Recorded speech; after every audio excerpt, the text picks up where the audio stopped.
Boa tarde a todos, sejam bem-vindos a mais uma live da Academia Brasileira de Direito.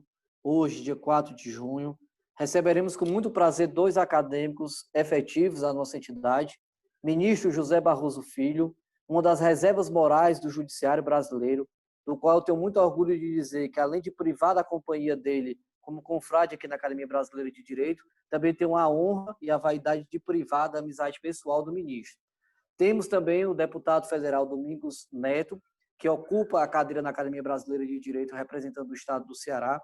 Um deputado que foi eleito muito jovem, na primeira legislatura dele, ele tinha 21 anos de idade, mas que hoje, já no seu terceiro mandato, ocupa com muita maestria e com muita responsabilidade a função de relator geral do Orçamento da União. Então, teremos conosco também o nosso secretário-geral, doutor Fábio Capilé, que também preside com muita percussiência o Instituto dos Advogados do Mato Grosso e a Academia Mato Grossense de Direito, e faremos hoje uma rodada de conversas com opiniões, com situações, com ideias, com sugestões sobre a educação, que é um tema que me é muito caro e também é muito caro ao ministro José Barroso Filho, que aqui no Ceará esteve conosco em 2017, percorrendo 14 municípios. Falaremos também sobre economia e como nos recuperaremos na educação e na economia pós-pandemia. Fábio Capilé, por favor, conduza agora os trabalhos. Eu, infelizmente, vou ter que me retirar, porque deveres pedagógicos me chamam, eu estou dando aula em outra plataforma, no curso de mestrado, mas desejo a todos uma excelente live, um excelente bate-papo, e que o Capilé aí vai conduzir com muita maestria. Um forte abraço a todos. Agradeço, presidente, é uma honra, obrigado pelo incentivo que sempre sua pessoa nos dá. Gostaria de convidar agora o ministro José Barroso e também o Domingos Neto para integrar a nossa sala, a sala expositiva. Eu gostaria que vocês já entrassem para que a gente iniciasse já os nossos debates. Estamos vendo já o Domingos Neto e o ministro José Barroso Filho. Hoje a temática ela vai ser abordada, nós vamos tratar basicamente acerca da educação, acerca do fisco e também acerca da própria economia. Nós estamos trazendo aqui duas ilustres pessoas que têm um conhecimento muito aprofundado acerca da área e é uma grande honra tê-los aqui, é uma grande honra poder estar compartilhando com esses ensinamentos para que toda a sociedade brasileira possa estar a par, principalmente nesse período de pandemia, acerca das dificuldades e das projeções e eventuais soluções a serem perseguidas, principalmente pós-pandemia. Primeiramente, nós vamos falar aqui com o ministro José Barroso, e eu gostaria já de apresentar para vocês o ministro José Barroso Filho. Eu vou falar um pouco só, viu, ministro, do seu currículo, tá? Porque se a gente for falar todo o seu currículo aqui, nós vamos acabar a live e nós não vamos conseguir terminar. Poucas pessoas têm um currículo invejável como o de vossa pessoa. O ministro José Barroso Filho, ele é vice-presidente do Tribunal Superior Militar e corregedor da Justiça Militar da União, é diretor-geral da Escola Nacional de Formação e Aperfeiçoamento de Magistrados da Justiça Militar da União, de 2016 a 2018. E foi ministro ouvidor do Superior Tribunal Militar, ele foi diretor de apoio institucional do Conselho Nacional de Pesquisa e Pós-Graduação em Direito, da CONPED, e é membro da Academia Brasileira de Direito. Nós temos a honra de tê-lo na Academia Brasileira de Direito. E ele vai hoje abordar a temática específica sobre a questão fiscal e a questão da economia. Então, ministro, para reduzir as palavras e as observações sobre a qualificação de Vossa Excelência, nós já vou passar a palavra para a sua pessoa para que a gente já possa ter acesso a esse conhecimento todo. Uma boa tarde para o senhor e boa exposição. Boa tarde a todos. Meu presidente, Roberto Vitor, doutor Fábio Capilé, uma honra também partilhar essa sala com o deputado Domingos Neto, né? Todos nós já temos ciência, né, do seu brilho, tanto é que é um dos relatores, né, do orçamento, né? Então um cargo, né, uma função só para quem realmente tem competência. E agradeço, né? Essa questão de ler currículo é um negócio complicado, né? Porque tem gente que tem mais vale o que eu venha falar aqui do que está escrito no currículo, né? Porque tem gente que tem um currículo fantástico, né? E quando vai falar a gente não compreende muito bem, né? Então vamos à frente. A nossa intenção maior é levantar inquietações, né? Porque a gente tem um tempo limitado, né? Mas eu acho que tanto eu como o deputado Domingos, né, nós temos assuntos que são complementares, né? Então eu vou só iniciar essa parte de orçamento, economia, né, a parte fiscal, cambial, e tem tudo a ver, né? Como é que a gente vai implementar o nosso projeto de futuro, que passa pela educação, se nós não tivermos meios, principalmente em uma situação tão grave, né, como essa. Nós estamos vivenciando décadas, né, em semanas, uma coisa muito que iria acontecer ou que não iria acontecer, né, está sendo acelerado, né?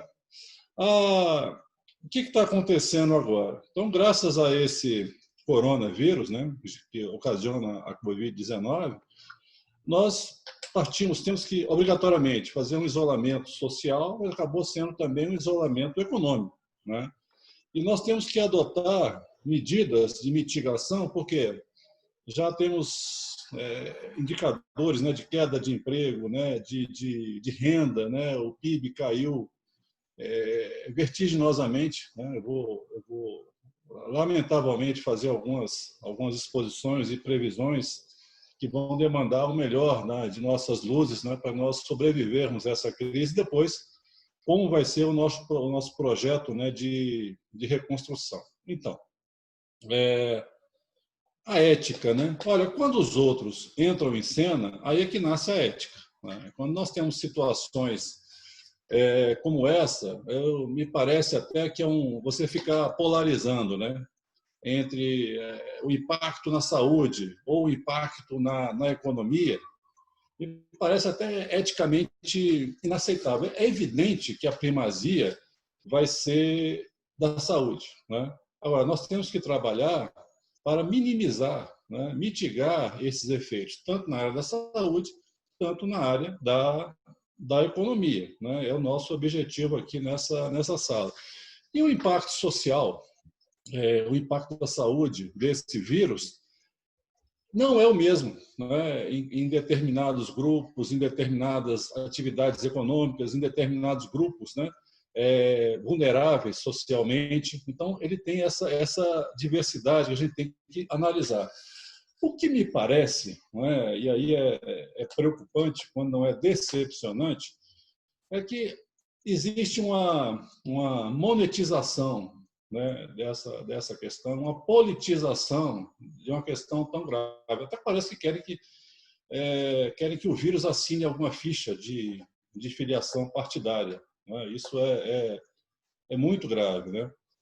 Ante uma crise, não só essa do coronavírus, mas ante qualquer crise, a gente tem que adotar uma primeira postura. Qual é a causa real da crise, né?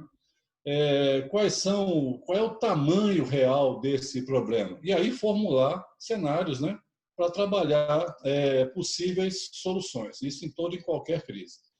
Eu só vou pontuar rapidamente que nós tivemos uma crise muito grave em 2008, né? Aquela questão dos títulos, né, do subprime, a questão da falta de lastro, né, desses títulos imobiliários, e houve uma quebradeira geral de bancos, mas foi uma crise financeira, né? Em 2015 e 2016, vivenciamos uma outra crise muito grave, né? O Estado brasileiro passou a gastar muito, mas muito mais do que poderia. Então, isso foi uma crise fiscal, muito recente, né? E agora, em 2020, nós estamos vivenciando uma crise sanitária, é diferente. Uma crise financeira é uma coisa, a causa fiscal é outra, a causa sanitária, que tem repercussões, né, na área econômica, na área fiscal, na área social, na área política, na área normativa, né, a gente tem que aprender, né, como é que nós vamos caminhar nesse sentido.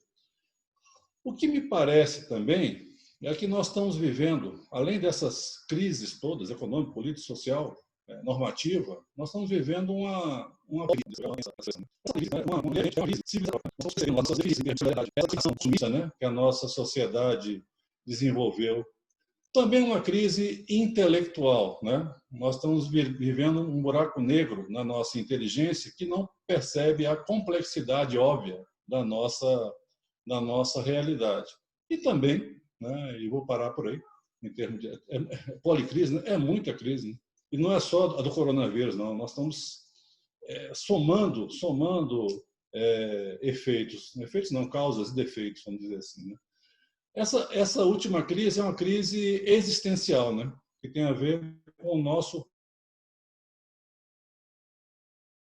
Então, nós temos essa crise civilizatória, essa crise intelectual e essa crise existencial também tem que ser levada em conta, né? Vamos tratar de uma forma sistêmica, né? Então, como todo sistema, nós temos valores, princípios, né? E as regras comezinhas. Como todo sistema, nós temos que ter dois deveres, né, para esse sistema.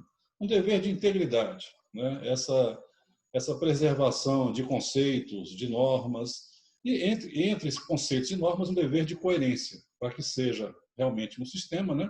Nós temos que guardar integridade e coerência dos seus elos, né? E aí,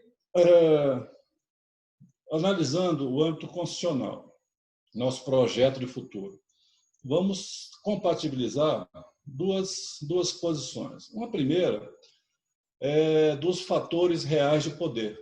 Eu estou falando do Lassalle, né? Que realmente acontece na sociedade, né? Que realmente é determinante em termos de condutas e comportamentos. E também conjugar com a força normativa, né? da Constituição, né? Que é do Hess. Então, vamos conjugar isso, os fatores reais de poder com a força normativa da Constituição. Isso vai nos farolizar o futuro, né? Esse Estado é totalmente excepcional, não é, deputado Domingos? Totalmente excepcional. Isso aí é algo que nos surpreende, mas não há previsão, a gente não consegue lidar com isso. Olha, a própria Constituição, pelo menos, indica, né? Indica que nós temos, no mínimo, né, vou citar claramente, vários estados de excepcionalidade. Temos o estado de guerra, né? Temos o estado de sítio, o estado de defesa, intervenção federal, é algo excepcional, e tratamento de calamidades. Está na Constituição? Está. Agora, acabamos de aprovar, né, o deputado participou disso, da emenda constitucional 106, justamente para possibilitar, né, os meios, o tal do orçamento de guerra, né, para possibilitar os meios para nós enfrentarmos essa crise tão grave. Mas, olha, não chegamos bem a essa crise, não. Chegamos bem mal. Porque, politicamente, né, existe uma polarização fanática, né, de minorias, né, ante uma maioria passiva. Quando muito, nós somos um coletivo pacífico de revoltados. Todo mundo acha ruim, temos que acabar com a miséria, e a injustiça, mas qual é a sua participação cidadã? Nós acabamos por terceirizar a nossa cidadania, né? Então, esse é um aspecto, o aspecto social. Nós estamos oferecendo uma brutal desigualdade socioeconômica, né? E a economia fragilizada, muito fragilizada. E vamos ver por quê, né? Embora alguns dizem que não, que nós estamos antes do Covid, nós estamos em plena recuperação. Será? Eu falei de 2, 3 crises e nós não aprendemos com as crises. A gente vai somando, né, causas dessas crises. Quer ver? Em 2008, né, uma crise financeira, nós adotamos medidas anticíclicas, né? O crédito, né, subsidiado. Mas isso era para aquele momento de superação, era um momento transitório, né? Mas, em 2010, 2011, continuamos concedendo crédito subsidiado. nós não aprendemos com as crises, né? Eu vou pontuar isso rapidamente por causa do nosso tempo. Então, ó, dados objetivos. Existe a chamada PNAD, né? A PNAD é a Pesquisa Nacional por Amostra de Análise de Domicílio. Veja, isso saiu semana passada, né? Muito recente. A PNAD, ela analisa renda, mercado de trabalho, emprego, né, e trabalho. Ela sinalizou um desemprego de 12,6%, ou seja, 13 milhões de pessoas desempregadas. Mas não é só isso, não, né? E há uma expectativa que no segundo semestre, graças a essa situação toda, podemos chegar a 16,1%. 16,1%, né, de desemprego. Mas o que mais chama atenção agora, né, dados também da PNAD, e essa PNAD eu vou só situar. Olha bem, esses resultados são análises trimestrais. Então, o que foi publicado agora tem a ver com dados de novembro, dezembro e janeiro. Nem se pensava no Covid, né, que começou a partir de março. Isso aqui, né, já piorou muito o desemprego, né? Isso é dados de janeiro, esse trimestre, né? População fora da força de trabalho, mais de 70 milhões. É enorme o nosso problema, né?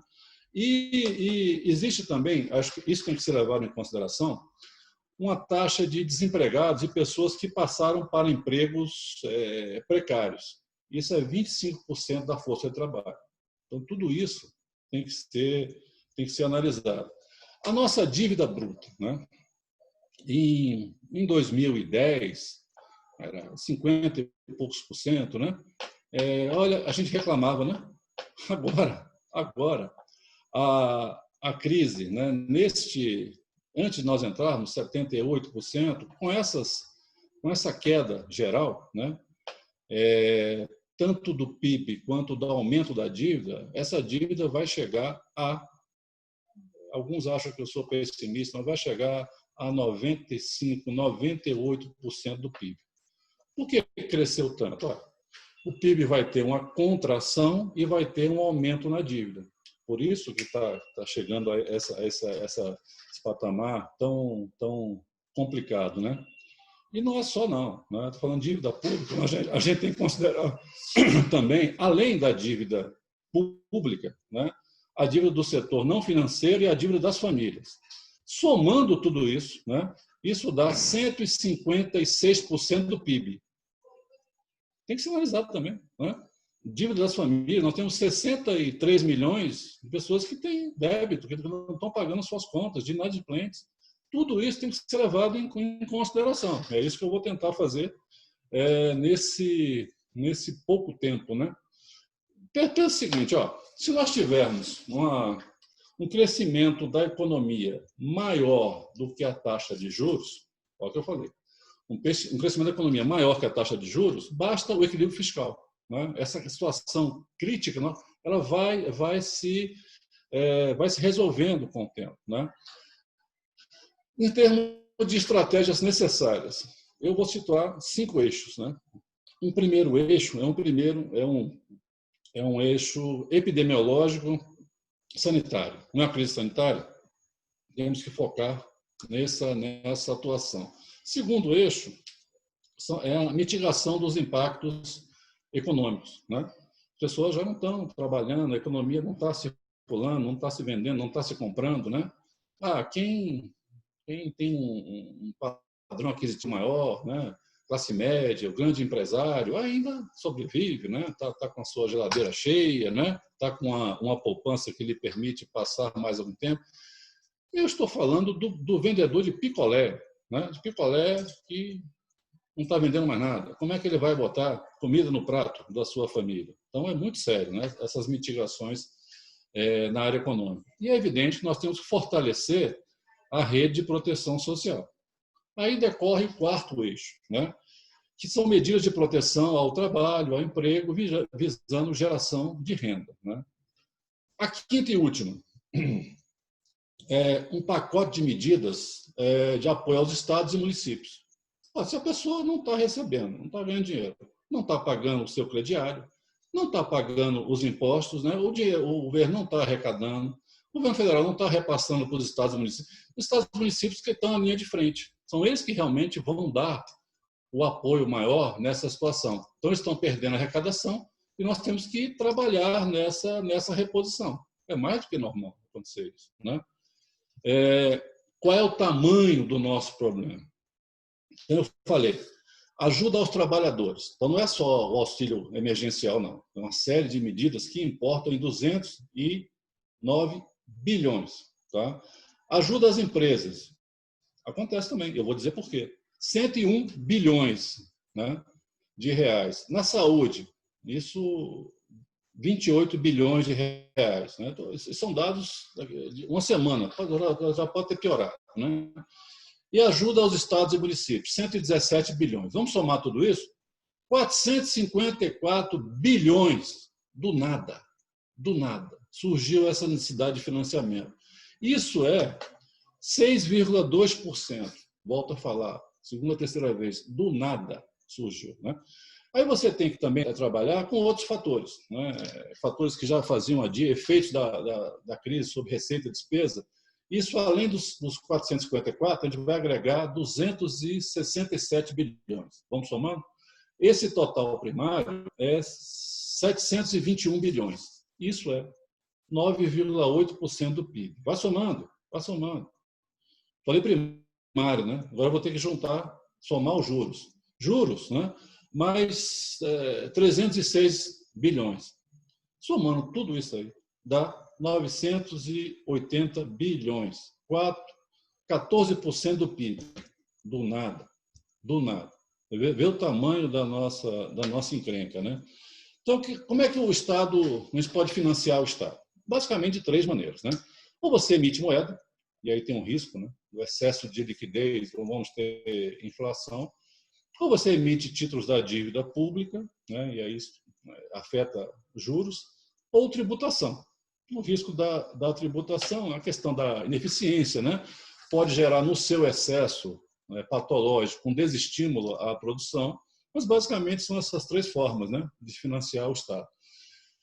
Os riscos macroeconômicos, olha, vamos ter falência, desequilíbrio das contas públicas, esse risco de estagnação, a possibilidade de inflação. Alguns acham que não. No primeiro momento, como está tudo deprimido, também eu acho difícil, mas num primeiro momento. Tá? Então, a gente tem que considerar também. E até no momento de depressão, pode haver uma figura chamada estagflação. Mesmo no momento recessivo, você pode ter uma inflação, é algo assim raro, mas teoricamente, conceitualmente, é possível. Quer ver o tamanho do problema? O próprio presidente do Banco Central, né, espera uma queda no PIB de 7,8%. Então, o que eu estou falando não é devaneio, não é algo pessimista, não. Né? Quer ver uma avaliação? Utilização de cartão de crédito. Então, a Cielo forneceu informações de uma queda na utilização do cartão de crédito em 80%. Então, realmente é muito grave isso. É realmente uma situação inusitada, né? Porque nós temos queda simultânea de oferta e de demanda. E uma poderosa força deflacionária. Né? Isso a gente está presenciando. Então, veio o auxílio emergencial, né? De R$600 por 3 meses. Melhor seria que fosse mais de 3 meses, porque uma coisa é você... Eu não sei se a crise vai ser 3 meses. Suponho que seja 3 meses. Mas uma coisa é você sair da crise, outra coisa é se recuperar da crise. Né? Então, a gente tem que pensar em estender um pouco esses R$600. Como é que foi feita essa solicitação? Não foi pelo app, né? pela internet? 70 milhões fizeram essa solicitação. Mas nem todos foram deferidos, né? Mas o próprio BGE fala que nós temos 20 milhões de pessoas que não têm acesso à internet. Então, é muito mais. Lembra que eu falei de 25% da força de trabalho, né, que ou está desempregada ou está em um trabalho precarizado? Os dados reais que a gente tem que levar em consideração. E o próprio ministro Roberto Campos, né, de anos e anos atrás, um economista de mão cheia, disse o seguinte: ó, a economia também anda, né? Ela se analisa, né? Presente, passado e futuro, com a lanterna na popa. A gente tem que olhar para trás o que foi que houve para aprender, para não repetir certos equívocos, né? As condições macroeconômicas, né? Nós temos baixo crescimento, carga tributária alta, não só nos valores, mas na burocracia. É difícil você explicar a nossa carga tributária para um estrangeiro. Não dá para compreender isso aí. Eu vou ter que ser mais ligeiro, mais elevado déficit fiscal, né? Baixa complexidade econômica. A gente importa muito minério, agronegócio segura, mas o conjunto da nossa produção não pode ser baseado em commodities. Se você faz isso, como se fez durante 10, 15, 20 anos, você vai estar reprimarizando a sua economia. Você vai estar desindustrializando o nosso país. Isso é um crime. Isso é um crime que vai demorar muito, né, para nós recuperarmos o que nós tínhamos antes, além dessa situação do coronavírus. Então, são 4, 5, vamos dizer assim, condições macroeconômicas. Então, a gente tem que tratar do câmbio, lucros, juros, salários, né, e inflação, né? Teve um momento que perguntaram, mas o que eu tenho a ver com câmbio? Aí, para resumir, olha, boa parte do trigo que faz o nosso pãozinho, né, ele é importado. Se sobe o trigo, né, vai subir o seu pãozinho. Então, você, de manhã, você passa manteiga no câmbio e toma com café. Né? Só para você, o que você tem a ver com o tal do câmbio? Além disso, custo Brasil, né, tem a ver com custo de capital de giro, custo de energia, a questão da infraestrutura nossa, que é deficiente. Né? Também o que nos atrapalha é essa tentativa, né, pendular de captura do público pelo privado e do privado pelo público. Né? Isso nos gera atrasos. Né? O que é que nós queremos, meu? Nós queremos um aumento de capital humano, um aumento de produtividade. A nossa produtividade é baixa. Né? Aumento do investimento. Ora, se nós poupamos pouco, investimos pouco. Não há mágica. Não há mágica. E aumento da nossa inserção internacional. Né? Trabalha muito na multilateralidade, embora hoje a gente tem que aperfeiçoar esses conceitos. Só para ter uma ideia, né? Voltando ao primeiro eixo de tributação. Tributação, o pessoal acha ruim, que coisa escorchante. Olha, em linhas gerais, a tributação ela afirma o caráter civilizatório de uma comunidade, porque todos estão, né, participando do bem comum. Então, a tributação afirma o caráter civilizatório de uma sociedade. O problema são as patologias, né? Então, a tributação tem limites éticos, políticos, sociais, nós vamos ver rapidamente. A tributação pode ser um fator de incremento da atividade econômica ou de depressão da atividade econômica. Né? Só para lembrar, vamos aumentar a arrecadação, vamos aumentar as alíquotas. Então, até certo ponto, você aumenta a arrecadação, aumenta a alíquota. Até um certo ponto, né? Que você, mesmo aumentando a alíquota, parece que chega a um ponto que as pessoas não aguentam mais. As empresas começam a quebrar, vai se passar para a informalidade. Então, esse ponto, né, de inflexão é a chamada curva de Laffer. Né? A gente tem que tomar ciência dessas situações também. Essa curva, você fala tanto em achatamento de curva, né? Essa curva de Laffer também está achatada, porque a nossa capacidade de pagamento, né, está profundamente comprometida. E também, olha, presta atenção nessa variação pendular. Né? Em termos de a questão tributária, existe a questão da equidade, né? Existe a questão da eficiência. Vamos cobrar mais tributo, mais e mais e mais. Talvez você esteja afetando a equidade em relação à cobrança de tributos. Né? O ideal é que se juntassem. O ideal é que o direito sempre vai conjugar duas situações. Né? Pendulares também, curioso. A segurança, né, e a liberdade. Quanto mais liberdade, menos segurança. Quanto mais segurança, menos liberdade. Então, tudo isso, né, tem que ser levado em conta também. E aí? Vamos começar a ser direto. Vamos aumentar tributos? Né? Alguns falam, vamos instituir um empréstimo compulsório? Tá certo, é uma ideia. Vai tirar de onde? Vai tirar de onde? Né? Não há como, não há de onde, né, nós chegarmos a... Mas a tributação não vai poder nos ajudar? Não vai. Podemos promover um diferimento, né, dos pagamentos, desonerações, com cuidado, né? Isenções também, com todo o cuidado, mas fortemente estimular as transações. Existe até uma lei de transação que autoriza, né, nós fazermos este tipo de ação. Na verdade, né, Dr. Fábio Capilé, o Tom Jobim já dizia, né, o Brasil não é para principiantes. E não é mesmo. A nossa situação é muito complicada. Também vou já encaminhando, né, para não tomar muito tempo. Né? Olha, as pessoas estão sem dinheiro, as empresas têm sem dinheiro para fazer o seu capital de juros.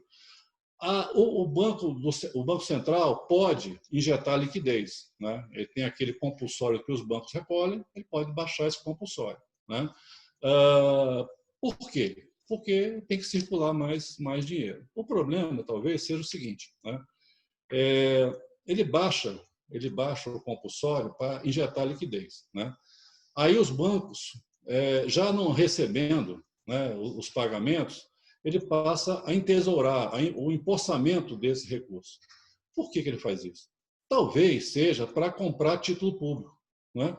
Aquela operação, né, uma operação primária. O Tesouro emite título. Né? Esse título começa a circular pelo mercado. Então, o Banco Central vai captar esse título, né? E esse título público ou vai captar um título privado. Né? Então, o banco, ao invés de emprestar às pessoas, né, ele vai esperar para comprar o título, porque existem também as operações compromissadas. Né? Eu estou te vendendo o título agora, mas estou te garantindo que eu vou comprar depois. Então, às vezes, se ganha nisso aí. Né? Então, veja, se todos não se conscientizarem da gravidade, né, cada um puxar, né, para o seu lado, a coisa vai piorar. Né? Só para situar, existem os caroneiros também. Eu não falei da 2008, né? O pessoal saiu da crise, né? Mas continuou buscando crédito subsidiado. Pois bem, é uma situação excepcional. Né? Então, esse tratamento tem que ser datado. Então, essa questão, os estados e municípios arrecadam menos, né? Então vão promover medidas para reposição dessas perdas, e só. Não é situações antecedentes, né, que vão pegar carona, né, nessa crise. Até porque existem neo-interpretações, né, de princípios que pensam que os recursos não têm fim. Né? É só ir gastando, emitindo moeda, tem limite. Né? Como é que a gente vai sair dessa crise? Primeiro, alguns acham que vai ser em V. O que é em V? Nós entramos de cabeça na crise, mas vamos sair rapidamente da crise. É um otimismo, realmente. Eu admiro. Gosto de ouvir pessoas assim. Outros são mais pessimistas. Né? Nós vamos entrar na crise e vamos ficar na crise. Né? É uma expressão em V. Talvez o mais provável seja a expressão em U. Né? Nós entramos na crise, vamos passar um tempo na crise, mas vamos sair da crise. Historicamente tem sido assim. Né? Uma grande queda no PIB, mas daqui a um ano, né, nós vamos começar a recuperar. Então, a nossa questão é tridimensional. Né? Vamos tratar do lado fiscal, monetário e cambial. Muito rapidamente, talvez na OCDE, né, que é uma organização de cooperação do desenvolvimento econômico e social, né, são países desenvolvidos, eles traçaram quatro fases. Né? As duas primeiras fases, para resumir, são medidas emergenciais. Né? Uma terceira fase, medidas de recuperação, que eu chamo mais de reconstrução. E a quarta fase é uma de estabilização. Tá? Então, tem que ter cuidado com 3 tipos de investimento. Né? Quando o Estado gasta mais, né, do que arrecada, ele vai emitir título e joga para o mercado. Né? O setor privado vai comprar, mas também a gente abre para o setor, a poupança externa, né? Vindo crédito externo. Então, nós temos investimentos produtivos, né? O que vem é enraizado aqui. Temos investimentos financeiros, faz parte do jogo, a pessoa entra para ganhar dinheiro. Temos investimentos puramente especulativos, né? São os vampiros, né? Esses realmente atrasam o nosso desenvolvimento. Vamos achatar as curvas aqui, ou tratar das curvas. A curva epidemiológica, né? Então, a gente quer que ela achate, né? Vamos adotar medidas de isolamento para as pessoas terem menos contato, terem menos contaminação, né? Cair essa taxa de infecção, que caindo a infecção vai cair também esse desenvolvimento da Covid. Por que a gente quer isso? Porque quanto mais baixar a curva, mais, né, ou vai distensionar o setor de saúde. Vamos supor, o setor de saúde aguenta, né, está dimensionado para tratar 10. Pode, com esforço, tratar 15. Se chegam 50, né, complica esse tipo de atuação. Volto a dizer, a primazia continua sendo e sempre será da saúde, né? A curva de Laffer, que eu já falei, existe um limite para tratamento de imposto, aumentar imposto, né? A questão tributária, eu já disse, talvez as medidas mais adequadas. Presta atenção uma coisa, emitir dinheiro, emitir moeda. Sempre que o monetário serve ao fiscal, uma situação chamamos de dominância fiscal, isso corre um risco, né, de nós termos inflação, né? Título emitido, ele ocasiona juros, né? A moeda emitida não ocasiona juros. O título emitido vai para a conta da dívida pública. A moeda já não. Existem algumas diferenças, né, em termos de tratamento, não dá para entrarmos, né, com esses detalhes, mas medidas contracíclicas, o que eu já falei, 2008 também está nos ensinando agora, só durante o período, né, de transição. O que eu falei também?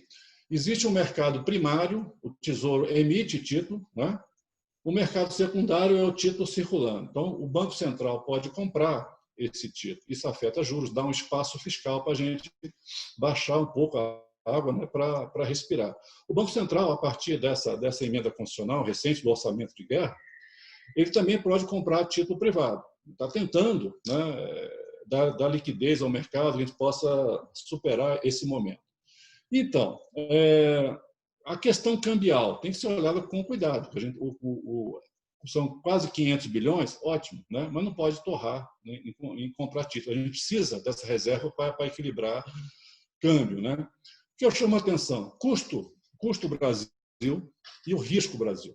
Tá? Então, essa burocracia, essas dificuldades logísticas, né, de capital de giro, né, e a insegurança, muitas vezes, institucional, alguma coisa de insegurança jurídica, isso aumenta o risco Brasil. Tá? Isso tem que ser considerado também. E o Estado? A gente tem que aprovar, vamos dizer assim, despesas sem fonte tributária. A gente tem que ver como é que vai ser esse financiamento. E o Estado tem que gastar. Né? Já caiu, né, investimento, caiu renda, né? A economia está parada. E aí vem um paradoxo. Né? Nós brigamos tanto pelo equilíbrio fiscal, é justamente o equilíbrio fiscal que nós vamos afetar para nós sobrevivermos a essa crise. Né? E é difícil. Quer ver uma expressão interessante do Nietzsche? Olha, os homens inventaram o ideal para fugir do real. Não dá para fugir, entendeu? A economia está parada, a crise está cada vez mais engolindo o nosso futuro. Nós temos que tomar atitudes concretas, né? Vamos um último círculo aqui. Vamos dizer assim, esse desmedido expansionismo fiscal pode gerar esse círculo aqui. Veja que não é das melhores. Vamos ter déficit na balança de pagamento, né? Aí o capital vai sair, vão ter saída de capital e já havia começado antes, agora então pode piorar. Aí aumenta a depreciação do câmbio, vai aumentar a inflação, vai haver os juros vão aumentar também, aí vai aumentar o risco de solvência. Quer dizer, isso aí é um círculo, né, vicioso que a gente até percebe, né, que aquela expressão do professor Mário Henrique Simons, né, que o câmbio aleja, né, a inflação aleja, o câmbio mata. A gente tem que ter muita noção disso aí. Então, nós temos vários cenários, né?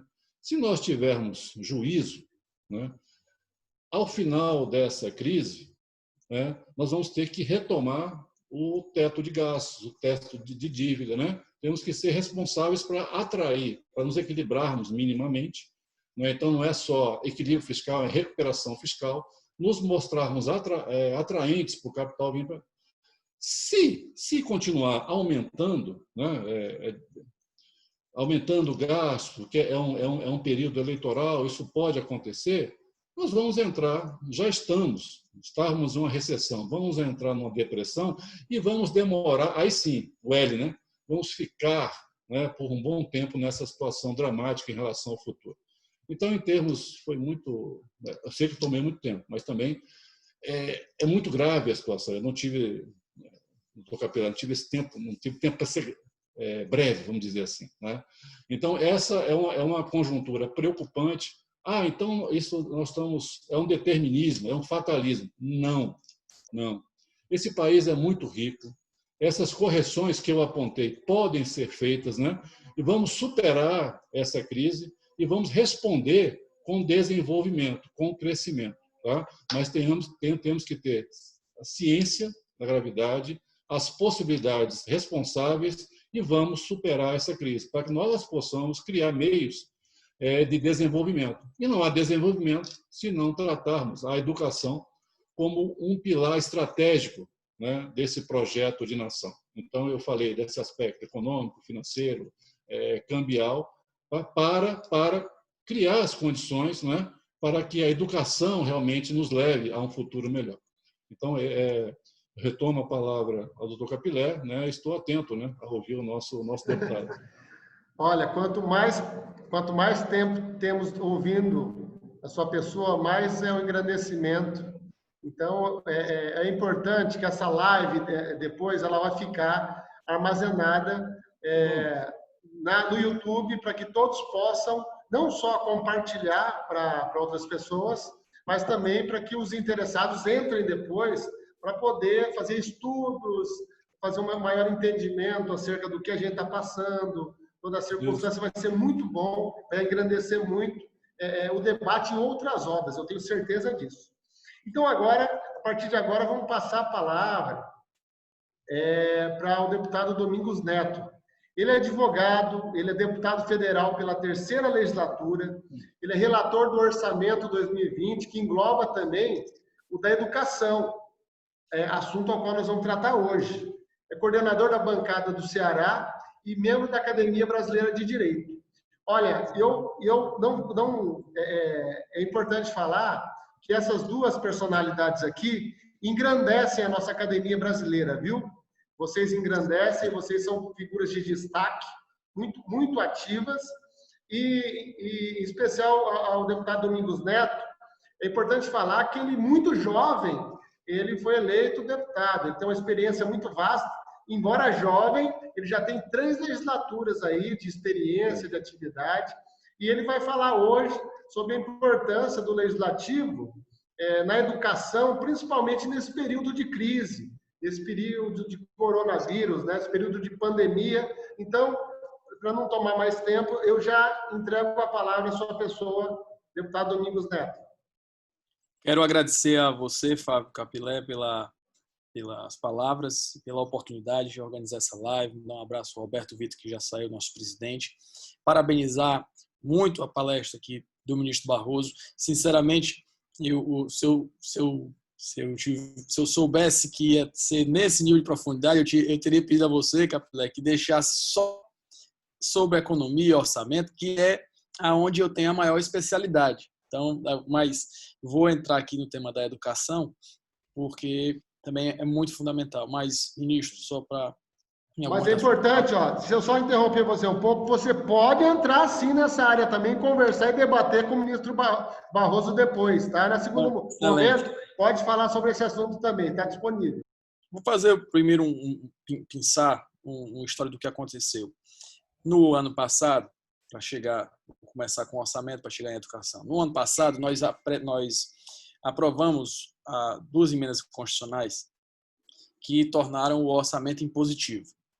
É através de orçamento impositivo que as maiores democracias do mundo se regem.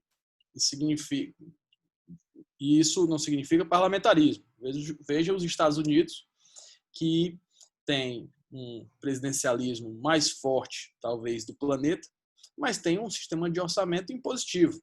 Então, essa foi uma primeira fase. Eu tive a honra de ser o primeiro relator de orçamento impositivo do país. Educação foi um foco importante. Nós trabalhamos. O que é que o relator do orçamento faz? Basicamente, recebe o projeto do governo, eu vou mexer nos parâmetros onde eu imagino que canto, onde eles colocaram recurso a mais do que precisa, cortar dali e colocar para onde precisa ainda muito mais. E assim nós fizemos com foco, sobretudo, na educação. Foi um dos ministérios que mais nós acrescentamos recursos, sobretudo para a infraestrutura, custeio e manutenção dos institutos federais e também auxílio às universidades federais e, sobretudo, ao ensino básico, onde nós, só no FNDE, nós fizemos uma suplementação de mais de 2 bilhões de reais. Isso era imaginando que esse ano nós teríamos um ano normal, que não foi o caso.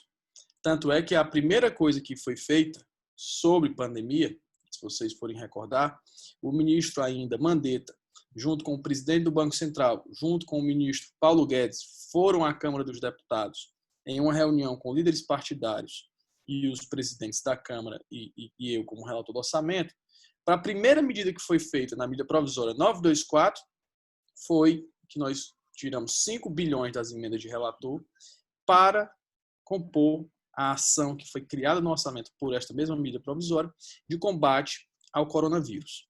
Essa foi a primeira ação efetiva. Antes ainda da gente aprovar a emergência, que logo em seguida nós aprovamos o estado de emergência.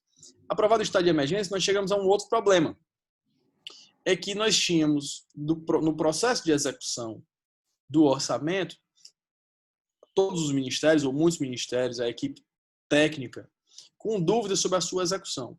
Daí nós tivemos que editar uma emenda constitucional, que é o que a gente chama de orçamento de guerra, que de fato traz um orçamento paralelo para que a gente possa enfrentar, sem as amarras da burocracia de execução orçamentária normais, no momento de excepcionalidade da emergência.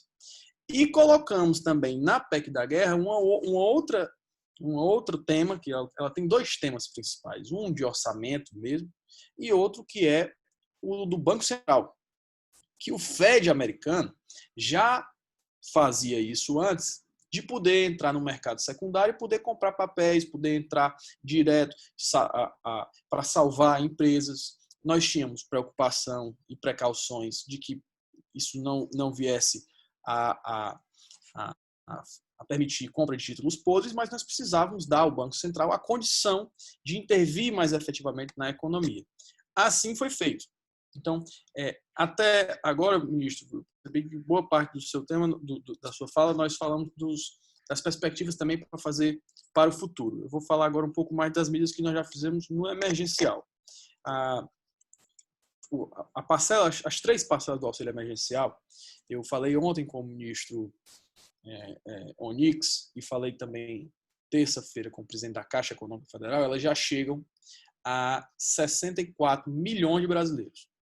Significa que é mais de 50% da população economicamente ativa do nosso país.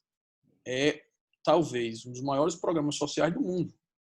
E, diferente da questão, que era uma preocupação também minha, de que fosse via aplicativo e isso não fosse chegar a quem não tem internet, isso resta superado. Porque, em muitos casos, aqui no estado do Ceará, no meu estado, nós temos uma boa parcela da população que não tem acesso à internet. Os municípios, em parceria com a Caixa Econômica, fizeram também o que já fazem para o Bolsa Família, com as agentes sociais, sendo os agentes do município, fazendo essa prestação de serviço de cadastrar para quem não tinha a internet e mesmo para quem não conseguiria fazer. Nós temos uma população que ainda tem analfabetos, por exemplo. Então, nisso, nós conseguimos chegar a 64 milhões de pessoas. Então, que é o número último que eu tive de ontem, quarta-feira. Da primeira parcela. Nós já definimos que vai haver uma quarta parcela, isso, assim, nos bastidores, isso já tá, a equipe econômica já está fazendo o cálculo, e nós estamos fazendo um estudo de reduzir o valor para poder prorrogar. Porque no valor de R$600 é inviável, porque um mês custa mais do que um Bolsa Família no ano. Então, é evidente que isso é muito dispendioso. Mas nós temos feito, assim, sabendo que esse vai ser um desafio do governo, passando essa fase emergencial, nós vamos ter que discutir como é que nós vamos pagar essa conta. A primeira fase é que nós aprovamos a emergência, aprovamos o orçamento emergencial para o governo gastar à vontade. Mas nós vamos ter que pagar essa conta. E também, como o ministro fez, nós estamos fazendo esse cálculo dessa conta em cima do percentual do PIB. Porque não dá para você comparar o valor do Brasil com outros países pelo número bruto. Nós fazemos essa comparação em cima do PIB. Então, em torno de 10% do PIB é algo que é razoável, até menor do que outros países estão fazendo. Na Europa, estão fazendo bem mais do que isso. Mas isso é uma grande preocupação que nós vemos para a segunda fase. Só que esse ano, e aí eu vou puxar para a educação, nós tínhamos um grande projeto para a educação no nosso país esse ano, que é a prorrogação do Fundeb. Quando a emenda constitucional que saiu de Fundeb para Fundeb, ela foi feita até 2020. Então, esse ano, uma das pautas do Congresso Nacional mais importantes era a prorrogação do Fundeb, que é onde se tem o sistema de financiamento da educação básica do nosso país. Os municípios, eles conseguem fazer o financiamento da educação através dos recursos do Fundeb, e são constituídos parte com a União, parte também de estados e municípios, onde 60% desses recursos são gastos, no mínimo, com o magistério, o que foi possível que com esse recurso, durante anos, nós já conseguíssemos chegar ao piso nacional, ainda com dificuldades, mas foi viável. E o grande desafio que o Brasil tomou uma decisão lá atrás, que hoje, eu, pelo menos depois que passei pelo orçamento, posso dizer que considero que foi errada, foi que o nosso custo para o poder público do ensino superior, universidades federais, institutos federais, o custo geral, com folha de pagamento, tudo, custeio, é muito elevado em relação ao que nós gastamos com o ensino básico. Lá atrás, em vez de fazer como fez a Coreia do Sul e fazer um grande ensino fundamental e básico, nós fizemos um grande ensino superior público que nos seus cursos, nos seus melhores cursos, que são cursos de excelência, nós podemos dizer que as universidades federais, o Instituto Militar de Engenharia, o ITA, se você for olhar na maioria dos seus melhores cursos, os alunos são de ensino privado. Vêm do ensino médio de escolas privadas. Nós invertemos uma lógica. Nos Estados Unidos, se você for ver que é um modelo que o governo brasileiro geralmente usa para se comparar, as grandes universidades são privadas. Ou também lá eles têm um sistema de financiamento público-privado, que são as fundações. Você pode, eu, ex-aluno de Harvard, eu posso financiar a escola, posso financiar o professor, posso financiar o projeto desse professor. Então, mas é uma coisa mais privatizada. E no ensino básico nosso, nós hoje ainda temos aqui no estado do Ceará, por exemplo, um índice de evasão escolar no ensino médio gigantesco, porque o ensino médio que é estadual, ele recebe do ensino fundamental analfabetos funcionais. Que, repito, se você fosse refazer essa conta, pegar todo o orçamento da educação e redistribuir, nós tínhamos que começar de baixo para cima. A gente ter bom ensino infantil que permita já chegar no ensino fundamental. Outra, que é a alfabetização na idade certa, grande projeto que foi sucesso em Sobral, depois no estado do Ceará e depois replicado no Brasil, que virou Case Nacional de Educação. e para depois, no ensino médio, a gente fazer o que nós já iniciamos ainda no governo anterior, que foi aprovado no Congresso Nacional, na reformulação do ensino médio, onde nós precisamos mixar parte do conteúdo direcionado ao futuro, sobretudo do trabalho desses jovens, para que a gente reduza a evasão e para que a gente tenha um aproveitamento maior das habilidades e preparação deles para o mercado saindo do ensino médio. E para isso, para refazer o Fundeb, que é o principal, essa era a grande discussão, que era o financiamento da educação no país. Aí entra a pandemia. Quando entra a pandemia, o primeiro problema que a gente teve na educação, por incrível que pareça, você sabe qual foi, Capilé? Fome. A merenda escolar, ela funciona na prática como um complemento de renda das famílias mais pobres que têm alunos de escola pública no país. Essas crianças vão para a escola e se alimentam na escola. Esse alimento faz diferença no custo da feira daquela família naquele mês.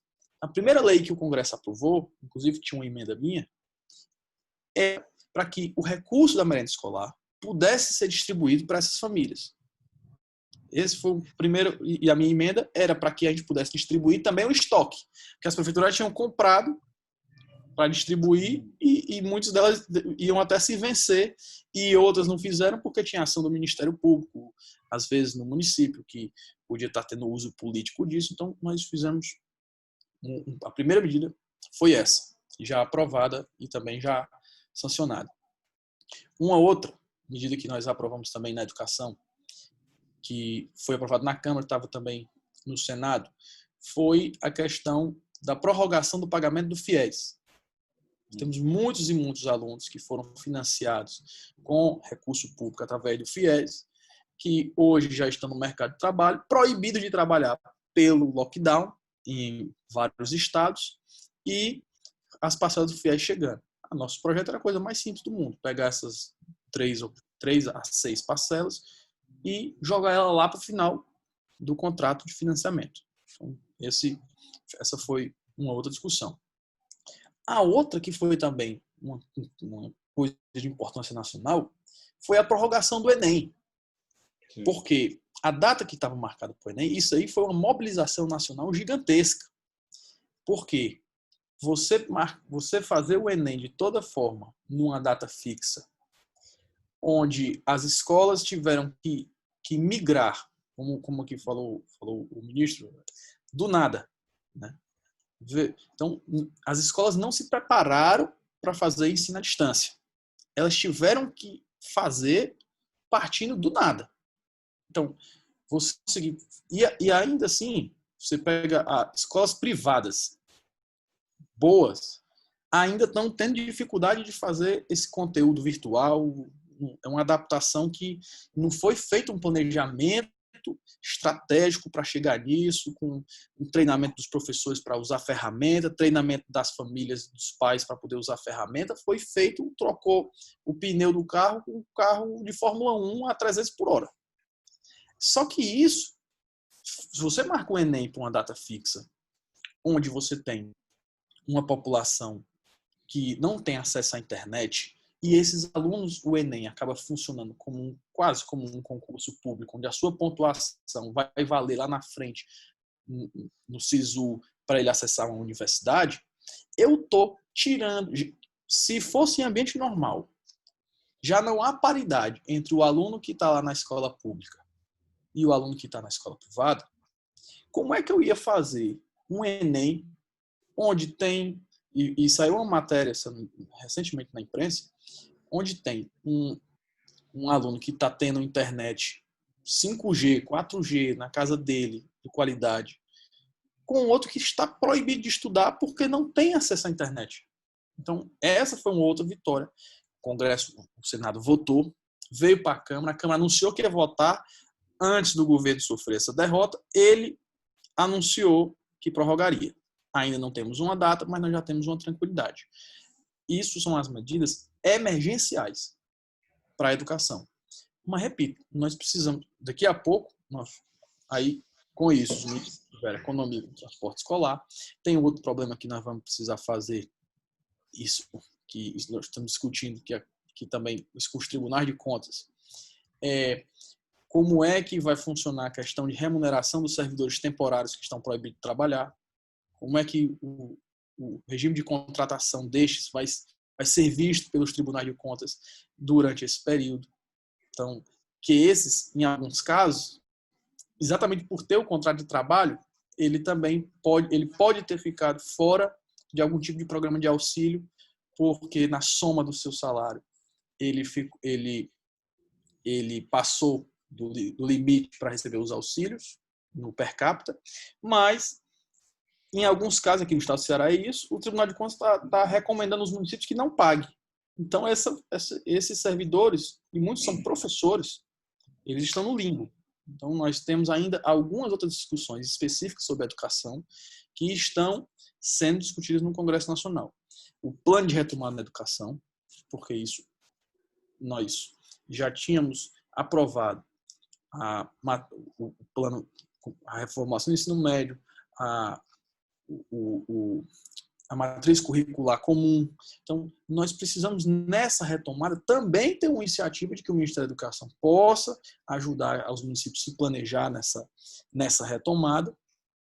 E nós não podemos deixar de votar o Fundeb esse ano, porque é uma emenda constitucional, é onde está firmado todo o financiamento da educação no nosso país, e é onde nós vamos parametrizar mesmo como é que vai funcionar o financiamento da educação daqui para frente.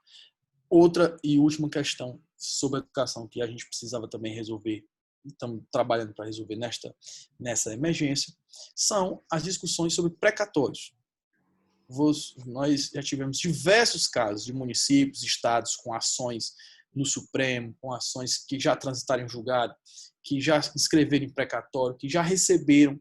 Em certos casos, o Ministério Público Local conseguiu intermediar um acordo com os sindicatos professores para que 60% disso, ao mesmo molde que era no Fundeb, ficasse para o magistério. Em outros casos, não. Mas, de fato, aqui nós temos bilhões que estão parados, aguardando a decisão do Supremo, e nós temos comissão especial, já que já estava instalada, que tratava especificamente dos precatórios do Fundef, que isso, se a gente conseguir liberar, a gente de cara vai fazer uma distribuição de recursos para a educação em diversos municípios do nosso país. Para isso, nós precisamos votar outra emenda constitucional. Então, repito, são desafios iminentes das matérias de educação na emergência. Passada essa da emergência, aí é a discussão com o ministro Barroso, que falou muito bem. Nós temos agora que falar o depois. Nós temos as ações que são emergenciais. Mas depois disso, nós também, por exemplo, o próprio Enem, adiar o Enem, ela também tem um problema. Que ano que vem você já tem a matrícula do outro curso.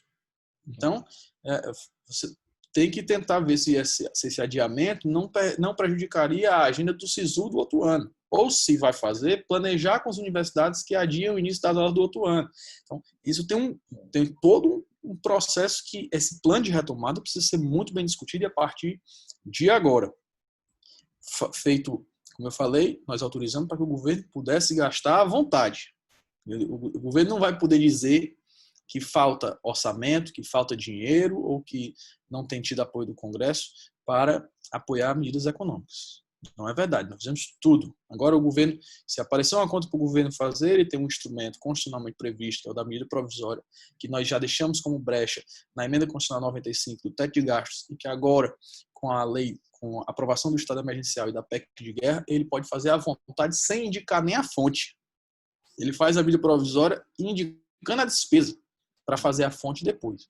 Mas depois disso, nós vamos ter que ter todo um estudo de como é que nós vamos preparar o país nos próximos passos para pagar essa conta, porque essa conta vai vir e é rápido.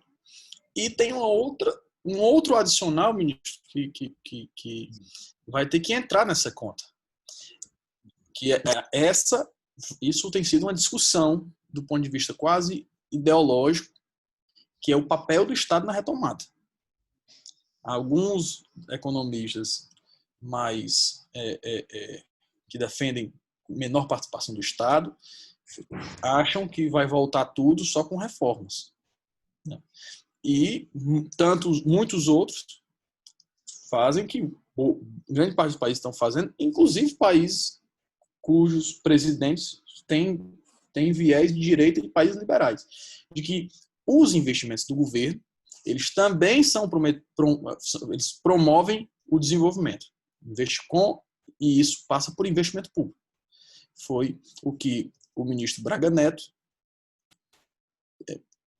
lançou como ideia no programa Pro Brasil, que, junto com o ministro Tarcísio e com o ministro Rogério Marinho, com um plano de investimento nas nossas rodovias, aeroportos, portos, ferrovias, com plano de investimento nas ações de infraestrutura nacional mais importantes.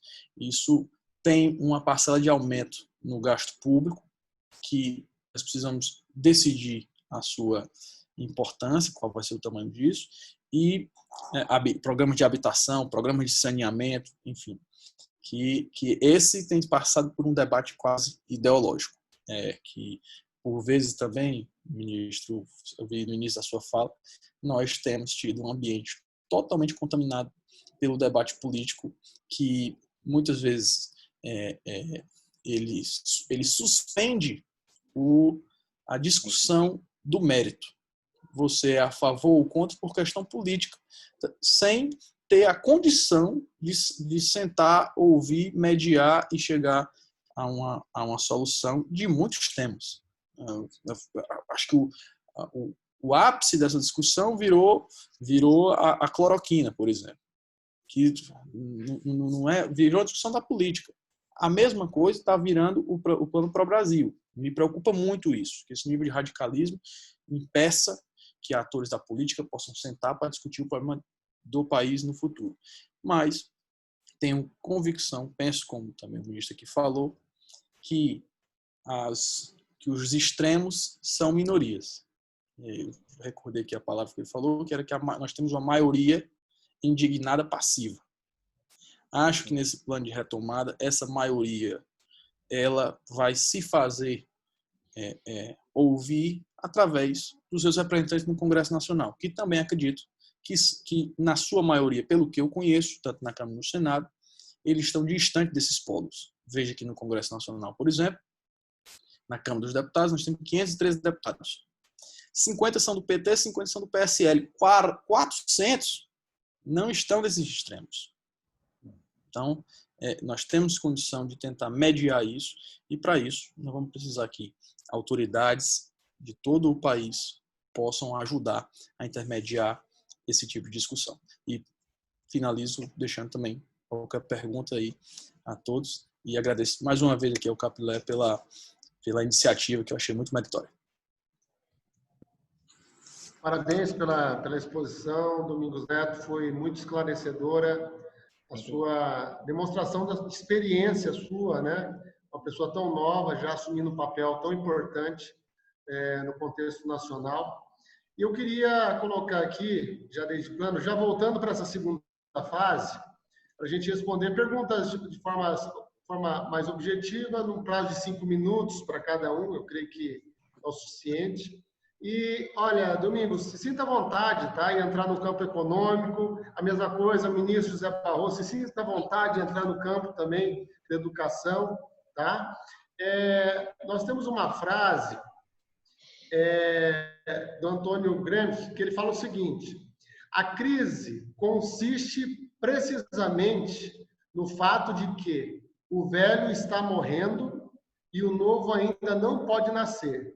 Nesse interregno, uma grande variedade de sintomas mórbidos aparecem. Eu queria que você fizesse uma reflexão, né, acerca desses termos, mas, acima de tudo, eu quero fazer uma pergunta direcionada para o ministro, tá? E depois eu faço uma pergunta direcionada para o deputado Domingos Neto. Ministro, a capacidade de pagamento e a liquidez de vários setores dos municípios, dos estados e até do país está afetada e até mesmo comprometida, né? Conforme o senhor já disse. Na sua opinião, quais são as soluções assim que a gente pode enxergar para o pós-crise principalmente se a gente analisar no campo global. Como deverá ser a postura mundial na busca de incentivos e soluções? Então, eu gostaria que o senhor respondesse essas questões que são lhe dirigidas.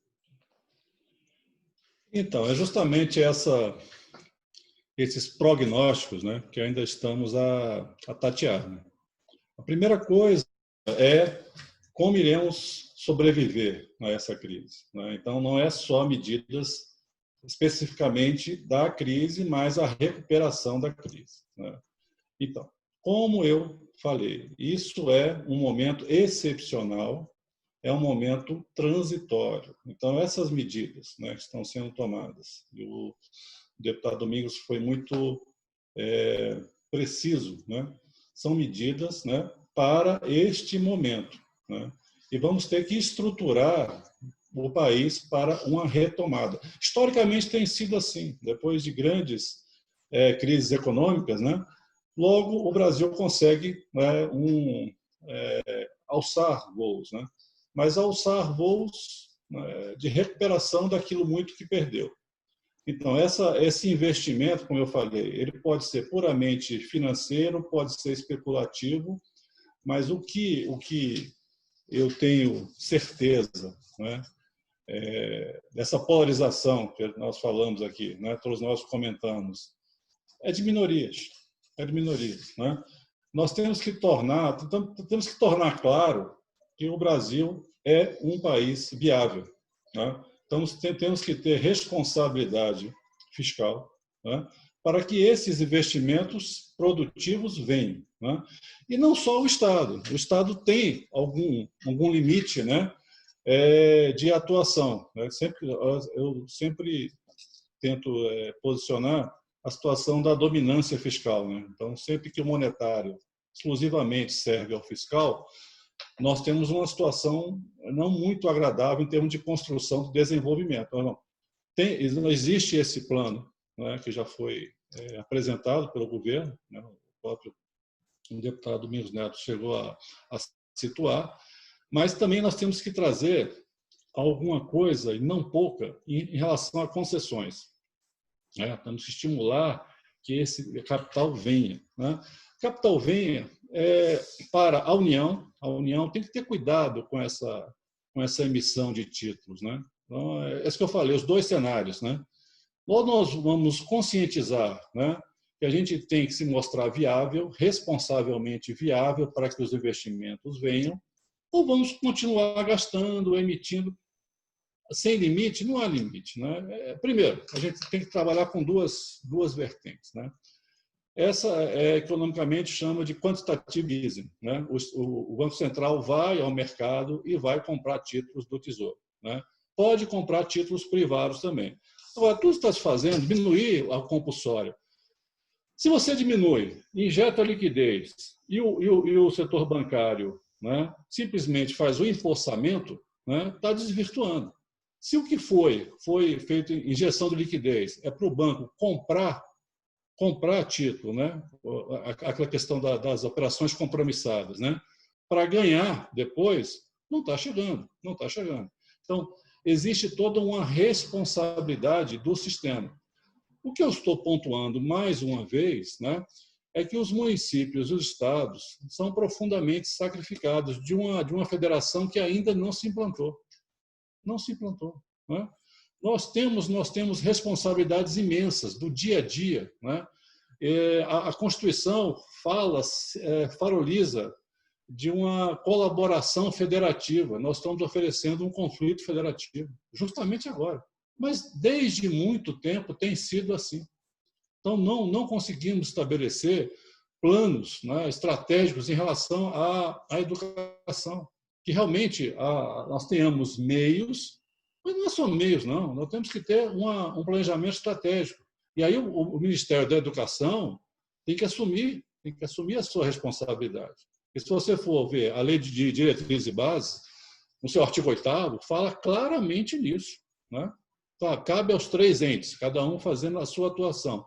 Mas o Ministério da Educação, também o Conselho Nacional de Educação, tem que assumir a sua a sua responsabilidade, né? Nós temos um sistema de saúde modelo no mundo, o SUS. É um modelo, né, de abrangência universal, de tantos quantos o procurem, nós vamos atendê-lo. Mas agora nós estamos percebendo que, apesar de ser muito bom conceitualmente, né, ele tem falhas em relação à injeção de capital, né? Nós temos um sistema de saúde conceitualmente muito bom, mas que deixa a desejar por falta de priorização sistêmica, né? Então, educação, saúde, saneamento. Eu ainda hoje participo do projeto Rondon, né? Já devo ser um dos decanos do projeto Rondon. Então, eu vou ao interior dos estados, né, com as equipes dos universitários, e a gente percebe muito isso, né, que o nosso povo, aí o deputado foi preciso, o nosso povo é muito bom, né, nosso pessoal tem gana, né, quer trabalhar, mas precisa de esperança. Precisa de esperança, né? Então, 4 situações, para ser bem rápido aqui, como se fosse possível, né? Absenteísmo político, né? Essa miséria, né? Essa ignorância e essa desesperança são os que eu chamo os 4 cavaleiros do apocalipse democrático, né? O nosso pessoal que está lá, né? Que está no sertão do Cariri, que está lá no interior, em Japurá, no Amazonas, né? Em Uruguaiana, olha, eles estão precisando de apoio, de ter esperança no futuro. Então, nós precisamos trabalhar forte, não é só o vamos lá, o ufanismo, não. Nós temos que aproveitar, né, os nossos representantes, eles são nossos representantes, para criar condições, mas de uma forma sistêmica. Por exemplo, falei no Rondon, né? Então, a gente estava trabalhando num município, acho que era no Ceará, não estou lembrado qual o nome. Mas aí se mostrou uma ação de saneamento que eu achei muito interessante, isso é objeto de outra live, né? Mas aí vem aquela questão orçamentária, né? Tudo que eu estou impactando, né, em saneamento, né? Tudo que eu estou gastando em saneamento tem um impacto em saúde, não tem? Tem, né? Mas se você vê as projeções, né, cada real que eu vou investir em saneamento vai ter 4, 5 em relação à saúde. O que eu estou falando, em termos bem genéricos, é um orçamento que se enxergue, né? Então, toda vez, né, que eu vou investir, né, R$1 em saneamento, eu estou impactando 4 em saúde. Então, essa visão geral, por exemplo, outra coisa, eu tenho uma responsabilidade tripartite em relação à saúde, né? Então, o Estado tem que cuidar, o Estado membro tem que cuidar da segurança. Então, ele vai colocar luz no poste, ele vai colocar quadras pessoal, a juventude não cair no vício. Isso tudo impacta segurança, não impacta a saúde também. Nós temos menos lesões, menos mortos, né? Então, toda vez que uma política de um membro, né, de um Estado-membro, impactar o que é tripartite, ele tem que ser tratado diferentemente, em termos de carência, em termos de juros, né? O nosso problema é o seguinte, o Estado, a União, não recebe, né, os juros compostos, não sei o que, blá, blá. Aí o Estado está estrangulado. Aí a União vai, um pedido de intervenção no Estado, tem que pagar, aí o Estado tira da segurança que acaba afetando a saúde para pagar, né? Veja a inversão de um sistema federativo. Então, ele faz questão de receber os juros compostos, o Estado tira de onde não tem, deixa de cumprir a sua função constitucional e que vai impactar a função que também era da União. Isso é federação? Isso é federação? E passa muito por essa visão cruzada do orçamento de eficiência. Então, isso, né, olha como nós dependemos dos nossos representantes.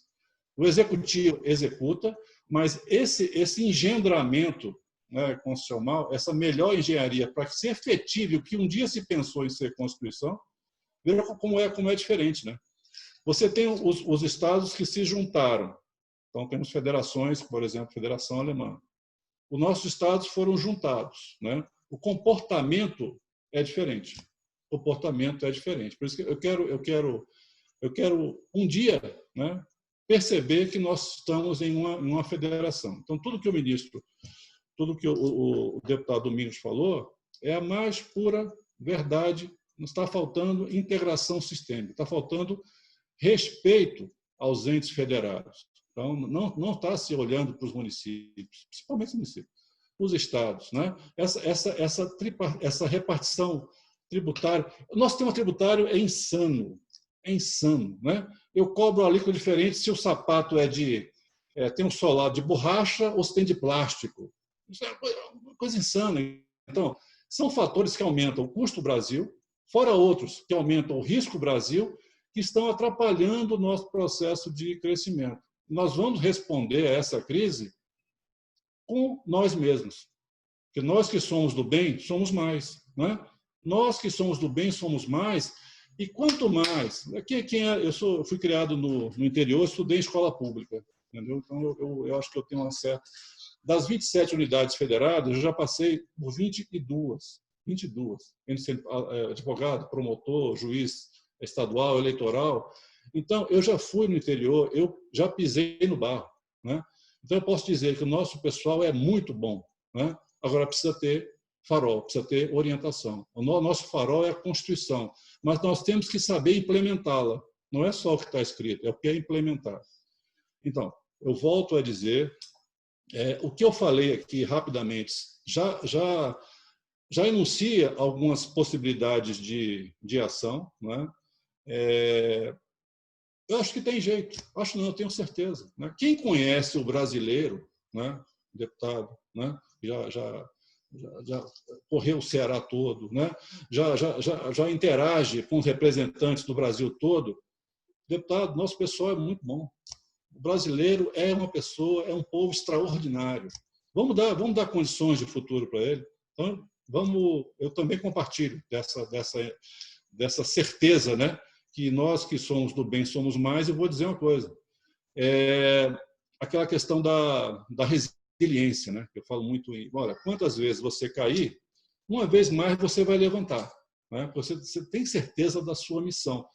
As nossas causas, elas valem mais do que a nossa vida, porque são as nossas causas que dão sentido à nossa vida. Isso é fundamental, né, para você responder à vida. Quando a vida te perguntar se você realmente quer, você dá uma resposta resiliente, né? Uma resposta presente ao futuro. Isso o nosso povo tem condição, né? Isso o nosso povo está esperando. Agora, cabe a nós, autoridades, né, respondermos, né, a essa... Olha, é difícil você falar sem deixar levar pela emoção. Nosso povo quer ter esperança, né? Quer vislumbrar um caminho a ser trilhado. Isso é responsabilidade de todos nós. Então, não está na hora de oferecer conflito, não. Está na hora de buscar soluções, sinergias, né, para construir o nosso futuro, que está logo ali.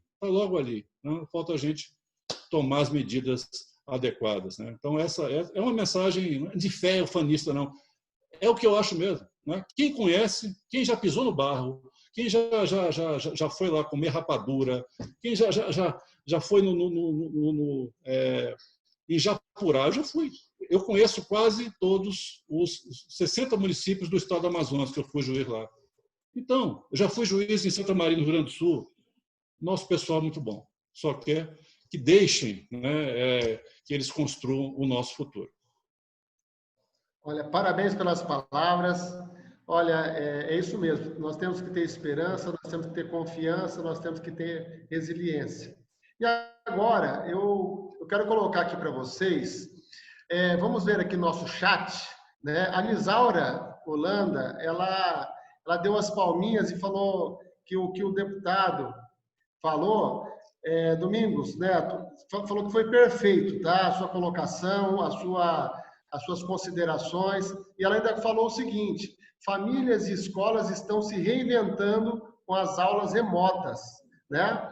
E com base nisso, já com base no que ela está colocando, eu quero dirigir uma pergunta no seguinte sentido. O confinamento tem mudado o modo de pensar do ensino, criando novos hábitos e exigindo novas soluções com o distanciamento. Já há discussões acerca da necessidade entre parlamentares para destinação de recursos para a reformulação da educação através de um sistema digital? Então, essa é a pergunta que eu faço para você. Já existe, sim, e além disso, na realidade, nós já tínhamos recursos já no orçamento para um sistema de digitalização e também de equipar as escolas com computadores. Nós, inclusive, aumentamos esse recurso e muito nos últimos anos. Assim, eu já estou desde 2011. Então, lá atrás, eu recebi muito pedido de prefeito para construir escola. Isso diminuiu muito. Depois passou a ter o pedido de transporte escolar, que também já está diminuindo. Aí veio a escola. E hoje, os dois pedidos que eu recebo muito, sabe quais são, Capilé? É climatização de escola e digitalização de escola, computadores e tal, e tal. O que mudou nesta pandemia é que nós percebemos, assim, quando começou aqui a nossa reunião, estava terminando a sessão da Câmara dos Deputados, onde eu voto por aqui, pelo celular, no aplicativo. Nós estamos fazendo aqui um evento que antes, se não fosse essa pandemia, a gente ia ter que alugar um auditório, convidar gente, ia ter um trabalho gigante, e nós estamos chegando talvez ao mesmo número de pessoas, ou muito mais, pela internet. Essa realidade ela não vai mudar. Então, o orçamento para a educação ele vai ter que mudar nisso, porque não adianta você equipar as escolas apenas com computadores. Até isso já ficou para trás. O que essa pandemia demonstrou é que nós vamos ter que chegar com internet na casa dessas famílias. Então, há 2 anos atrás, o governo federal lançou um satélite e lançou um programa em conjunto, que foi o Internet para Todos, que depois de um questionamento no TCU, ficou um bom tempo parado e agora a Telebrás fala em retomar. Para chegar lá no interior do Amazonas, ministro, que de fibra ótica não vai chegar. Então, nós temos esse satélite está sendo usado pelo Exército Brasileiro, 30% dele com muito sucesso, mas ainda não conseguimos efetivar para que isso pudesse chegar no programa Internet para Todos, para estados e municípios. Mas em diversos cantos do país. Que aí sim, você levar a internet banda larga para todas as escolas do país. Você sabe quantas escolas, só no Nordeste eu tenho esse levantamento, não tem acesso à internet? São 13 mil. Eu listei 3 equipamentos nesse meu levantamento que eu fiz ao final do ano, discutindo com a Telebrás exatamente para que a gente fizesse. A Telebrás foi contratada pelo Ministério da Saúde, pelo Ministério da Educação e pelo Ministério da Justiça para colocar a internet em postos de saúde, escolas e em delegacias. Nós temos várias delegacias que não têm internet. Para nós que vivemos em Brasília, talvez seja inimaginável, mas esse é o Brasil real. Você imaginar que nós temos delegacias mesmo, com delegados sérios, que não têm internet. Escolas. Então, a próxima fase de reformulação do orçamento, e isso tem que estar no Fundeb, porque isso vai ajudar, é que a gente possa usar recursos do Fundeb para financiar a educação lá na escola do cara, lá na escola do aluno. Financiar o ponto de internet na casa dele. Isso sai sendo uma compra governamental, uma mixaria em alguns casos, porque você vai fazer uma compra na escala. Você tem equipamentos públicos para poder prestar esse serviço. Repito, nós temos um satélite lançado pelo governo brasileiro há 2 anos atrás, que pode levar isso para onde não tem fibra ótica, porque tem lugares que a fibra ótica não vai chegar tão cedo porque o custo de investimento para levar a fibra ótica lá para alguns municípios do interior do Amazonas, ele é tão alto que a internet vai ficar muito mais caro do que você contratar do satélite. Então, nós temos esses casos. Outros casos, nós temos redes públicas de fibra ótica, da própria Telebrás em muitos casos, em redes públicas estaduais, em alguns casos. Nós temos a RNP, que é uma empresa pública, a rede nacional, que é basicamente fibra ótica ligando os institutos de educação superior do nosso país, e que nós podemos usar de parte dessa estrutura para levar a internet às famílias. E o fundamental é isso. Como essa mesma solução que nós tivemos para merenda escolar, ela pode chegar para a internet. Nós precisamos saber o seguinte, não adianta, na minha cabeça, eu fiz uma live recentemente discutindo sobre educação. O nosso modelo de educação lá de trás, eu fui aluno do Colégio Militar de Fortaleza, aquele modelo de ser catedrático na sala de aula, com o professor, aquilo, ele não vai voltar jamais a ser puramente aquilo. Lógico, a internet não vai substituir a sala de aula. Existem caráteres sociológicos de interação em um ambiente de comunidade, existem vários outros fatores, mas a internet vai estar presente no currículo escolar de todas as escolas daqui para frente. Pô, isso é uma tendência mundial. Se a gente achar que vai voltar a sala de aula pura lá atrás, nós vamos ficar para trás. O que nós podemos avançar nisso, Capilé, é o inverso. Nós vamos ter a condição de levar para a escola pública ensino de qualidade mundial. Aí você pode pegar uma comunidade do interior do estado do Ceará, tendo internet banda larga e tendo financiamento público para essa estrutura, que para o orçamento da educação esse custo é pequeno, estou falando aqui porque, como relator do orçamento mesmo, é você poder pegar e ensinar a filhos de agricultores analfabetos do interior do Nordeste, que esses filhos de agricultores possam ser formados em mandarim numa escola de Pequim. É um mundo que a gente não pode voltar atrás. Então, isso, eu publiquei artigo recentemente sobre isso, eu vou trabalhar para que na PEC do novo Fundeb a gente possa permitir o financiamento pelo Fundeb da internet na casa das pessoas. Ou subsidiariamente, lógico, criando programa, criando limitadores, vai ser na família onde não tem que seja do Bolsa Família ou algo do tipo, o linha de corte a gente vai fazer. Aonde não tem a internet acesso algum, o que não tenha como ter, o governo tem os instrumentos, como eu já falei. E na hora que você disser que vai haver financiamento, as próprias empresas privadas vão levar fibra ótica para essas comunidades. Porque hoje ela não leva porque não é economicamente viável. Mas na hora que ela souber que lá naquele ponto aquela família pobre vai poder pagar a internet, ela vai levar. Então, isso é algo fundamental. Que no segundo plano tem algo que é um investimento. O ministro falou de saneamento. Nisso, os dois maiores, e de concessões, os dois maiores projetos de concessão do Brasil, que serão os dois maiores pacotes de investimento do nosso país nos próximos anos, são em saneamento, que nós já votamos a lei de saneamento na Câmara, está voltando no Senado. Eles estimam todo o setor e os fundos de investimento que estão querendo entrar, que vai ter um investimento de mais de 500 bilhões de reais. Esse é o segundo, ele não é o maior.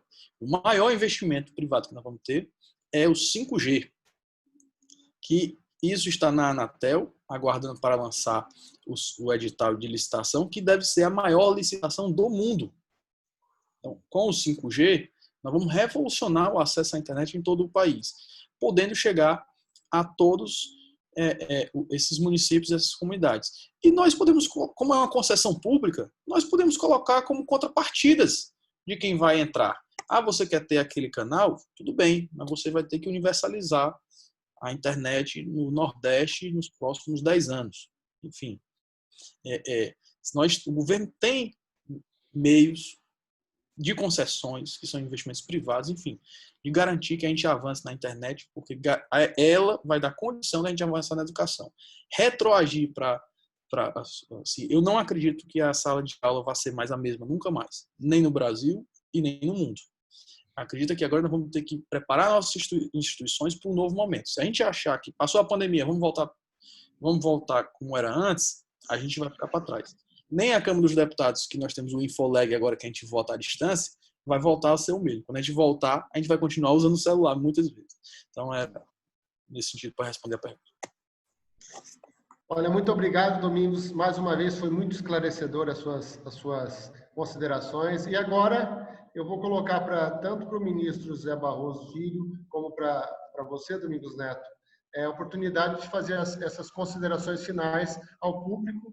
Tá? E desde já eu já agradeço a presença de vocês, a disponibilidade, o fato de integrarem a Academia Brasileira de Direito e enaltecerem o seu nome, né? Em todos os lugares que vocês vão, são muito ativos, né? Tanto o ministro Barroso, a gente vê que direto ele participa de lives, ele tem uma interação muito grande com o público, com a sociedade, e você da mesma forma, já jovem, uma pessoa que se desponta aí no sentido de estar buscando as soluções para o país. Então, eu passo a palavra primeiro para o ministro Barroso e, posteriormente, a palavra já para o Domingos Neto. Olha, como nós já construímos essa sinergia aqui, né? Não basta você simplesmente achar, né? Você desejar, você tem que criar os meios, né? E esses meios, o deputado sintetizou, né? Nós precisamos ter uma educação do século XXI para os alunos do século XXI. Né? Então, realmente, esse formato de sala de aula de 1850 acabou? Não acabou, mas ele vai ser mesclado com outras metodologias, né? E aí que eu vou bater mais uma vez no artigo 8º da LDB, né? O Ministério da Educação tem que assumir essa responsabilidade de entender o novo mundo, né? Esse nosso currículo tem a base nacional, mas a definição curricular, né, ainda está a ser construída, ainda está a ser normatizada pelo Ministério da Educação, falo isso pela 5ª vez, né, e também pelo Conselho Nacional de Educação. Como nós vamos, né, construir essa educação do século XXI, que ainda utilizamos métodos do século XIX. Né? Ainda estamos preocupados, né, com a avaliação do PISA. Né? Aquela avaliação internacional, né, da educação que mede leitura, ciências, matemática. Só para dar uma ideia, né? Singapura está no top de todas as 3 avaliações, tá? Perto de 700 pontos. Né? O Brasil está com 400 e pouco, né? Alguma coisa assim. Olha, o nosso menino é diferente lá do japonês, do chinês, não tem 2 braços, 2 pernas, cabeça, nós somos até mais criativos para as nossas adversidades. Qual é o problema? Esse sistema educacional passivo, sem projetos, que não provoca o aluno a dar o máximo de si. Está errado, né?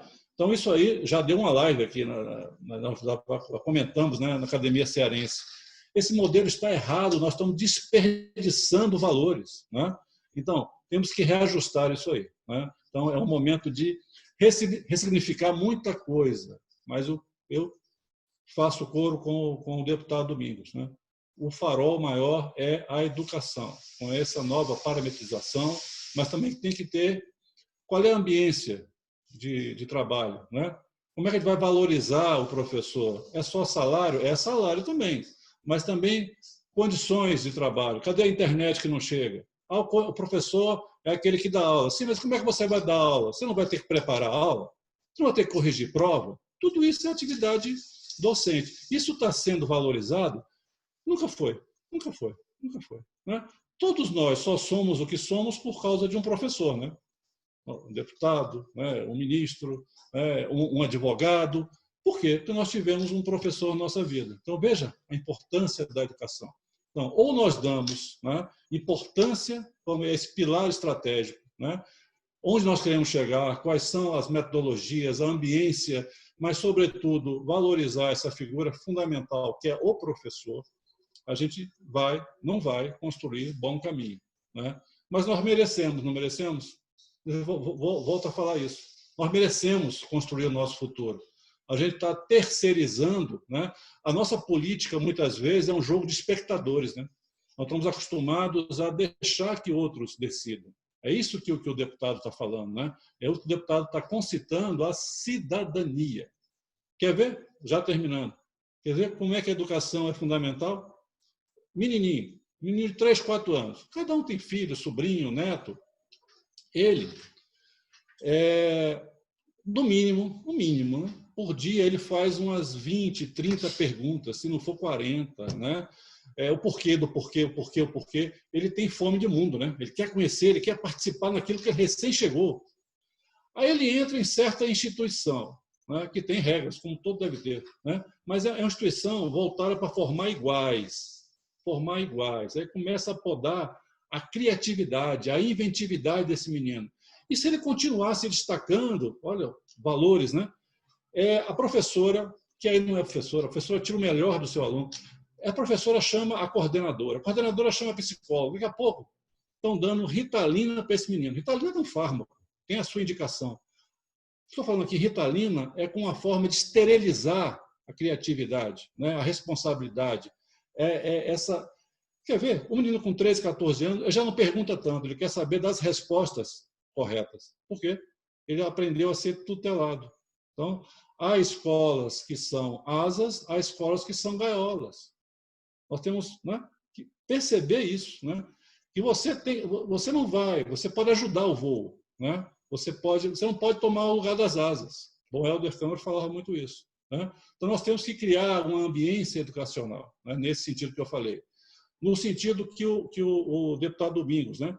Temos que conjugar esse vamos lá, né? Esse ufanismo com meios, mas sobretudo com patriotismo, de querermos construir uma pátria, né? Que a todos abraça, que a todos abarca. Se não tiver essa motivação, essa gana, não adianta ter plano. Nós temos projetos fantásticos de gabinete, mas não chega aquela professorinha lá no interior do Cariri, né? Então a gente tem que fazer acontecer, né? Volto a falar, nós que somos do bem, somos mais. Muito obrigado pela gentil oportunidade. Já posso entrar, então, Gabriel? Eu quero agradecer aqui mais uma vez à academia pela oportunidade, o Capilé pela iniciativa e a você, ministro, parabenizar muito.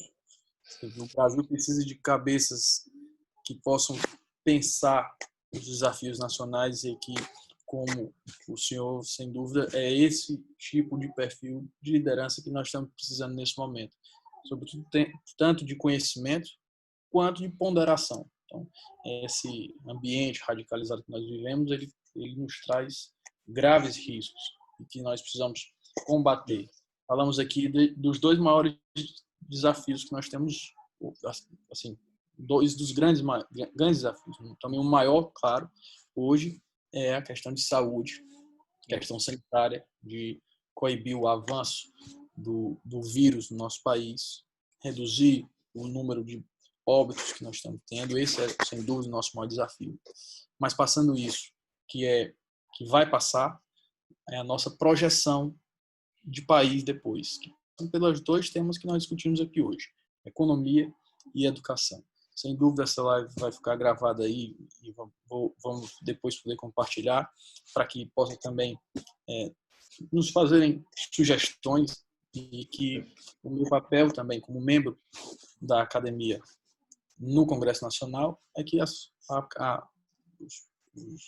grandes mentes que formam a Academia Brasileira de Direito, as sugestões que elas possam formar, eu faço questão de levar também como sugestão ao Congresso Nacional, seja como projeto de lei, de emenda constitucional, emendar um projeto em andamento ou uma medida provisória, mas absorver desse grande capital humano que a Academia Brasileira de Direito tem e que a gente possa levar essas opiniões que são muito fundamentadas, gente muito preparada ao Congresso Nacional. Por isso, agradeço mais uma vez a oportunidade de participar desse debate com o ministro.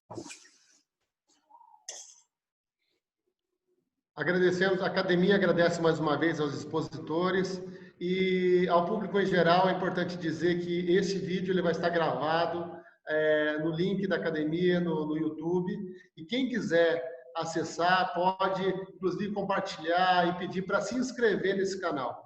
Esse canal, toda quinta-feira, nós temos aqui um encontro aqui. E a academia, ela sempre está comprometida com a difusão do ensino jurídico, conhecimento jurídico e aconselhamento mesmo das pessoas acerca do que é melhor para a sociedade. Não se esqueça, a ABD está conectada a você. Muito obrigado a todos.